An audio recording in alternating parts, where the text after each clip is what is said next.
JKB back with another episode. Today on the show I'm reviewing Dragon Quest XI. Thank you so much to Square Enix for the review copy. Let me start out by saying that I've caught the RPG bug. I think it comes down to just appreciation of life. As you get older, you'll start to look at things differently, and my first experience with Dragon Quest wasn't what you'd think it would be. It was not part of the main story RPG arc that has been going for almost, I think, 30 years. The first game I experienced with Dragon Quest was Dragon Quest Builders, which I also reviewed on the show, and that wasn't part of the main line of RPGs. The second game that I experienced in this series was Dragon Quest Heroes 2, and yet again, that's not the usual mainline RPG games that everybody grew up with. I feel a little lucky to be able to experience my first full-on Dragon Quest game this time around without having real knowledge of the history of the games that came before it. The story of Dragon Quest XI is a coming-of-age tale about a hero that must set out on an adventure after discovering he's a reincarnation of a former hero who saved the world in the past. But now it's up to you as the player to figure out how you fit into this world. It's a classic tale of a small-town kid who doesn't know the power he holds within. Within the first hour, you'll be on your way out of the small-town village known as Cobblestone and on your way to the city of Heliodor. Speaking on the story without giving anything away, because I truly believe you should experience this game for yourself, I just haven't played another RPG with a story as magical as this. It's going to come down to the characters that you run into in the game. You'll have this simple feeling of just charm. The whole game has a charm about it that I can simply put as joyful. The voice acting is above average, to the point that I wanted to hear characters talk over and over again. You'll run into a character known as Eric who has blue hair. He's a thief. I just absolutely fell in love with this character. I think the key feature to the game, which isn't really considered to be a feature of a game, is really how charming it is. It doesn't take itself too seriously. It's almost like it's a joke, and it knows it's a joke, but it really isn't a joke, and these characters in the game are so lovable. It's kind of aware of itself. I think the story is absolutely beautiful here. It's simple, and you'll be very impressed with the level of storytelling.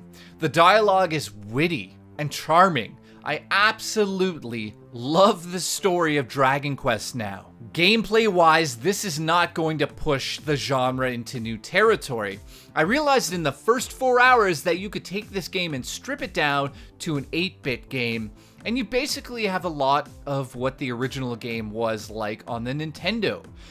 But taken to the extreme in every way. I think it's very impressive that a studio could keep a series going this long with so many years behind it, yet evolving it in every aspect into this 3D world that's visually stunning. You have what seems set in stone RPG elements in place, but around those elements you have a visually gorgeous world to discover. Creative monsters which have absolutely incredible animations, and the witty story and characters.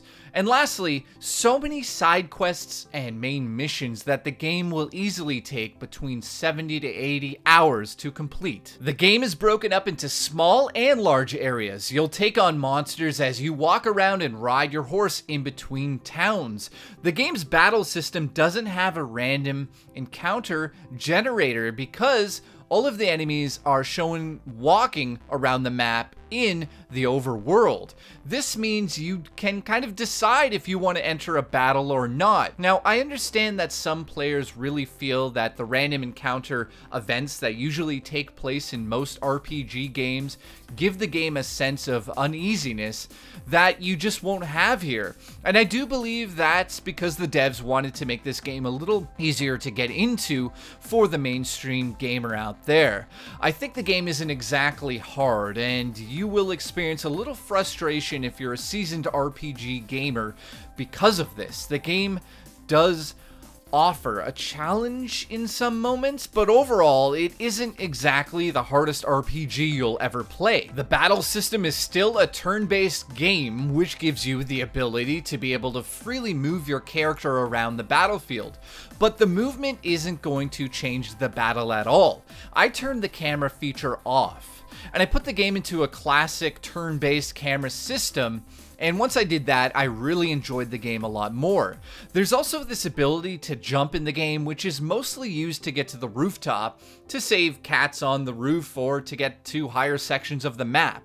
These areas are normally going to have extra items in them, and you'll want to use this jump feature to collect those items to further your crafting abilities. There's campsites all around the world where you can save your game and check in on the stats of your party members. The best part of the campsites, in my opinion, is a new tool in-game called the Fun-Sized Forge. This is a tool used to build brand new equipment.